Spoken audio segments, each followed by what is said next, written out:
A somewhat surprising announcement tonight from Republican Party leaders in western Wisconsin. They say they will not pursue a recall campaign against Democratic State Senator Kathleen Vinehout. For the latest, we're joined now live by News 8's Lou Hillman. Lou? Well, guys, this doesn't mean there will not be a recall effort against Vinehout, but without the financial backing of the local GOP parties, organizing a successful recall would be much more challenging.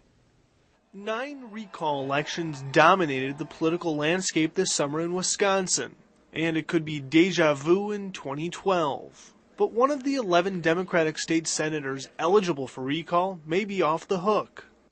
We don't want to sink to the same level as the Democrats and fight recalls with recalls. Bill Feehan is the chair of the La Crosse County Republican Party. He says at a recent meeting of GOP leaders in western Wisconsin, they agreed not to try and recall Kathleen Vinehout. So we just don't think it's right, and at some point you have to stand on principle, and we believe elections should mean something. You may remember, Vinehout was one of the Democratic state senators who fled to Illinois earlier this year to try and avoid a vote on the controversial collective bargaining reforms. Despite this announcement, she is preparing for a possible recall campaign. Well, I think that report is a little bit like the 10-day weather forecast. It might or might not happen, and we're really not sure right now what's going to happen.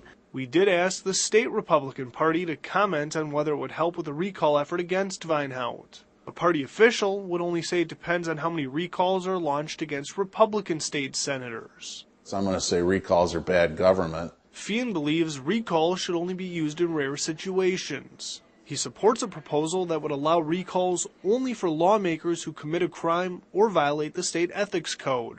How do we fix it so that we don't have never-ending political campaigns? Vinehout says she's leery of changing the state's constitution. It is part of what we know as Wisconsin. The people of the state are going to get an opportunity to recall the governor. The people of my district are going to get an opportunity perhaps to have a vote on whether or not I'll continue to be their senator. Now, another important point to note here is the enormous cost of these recall elections.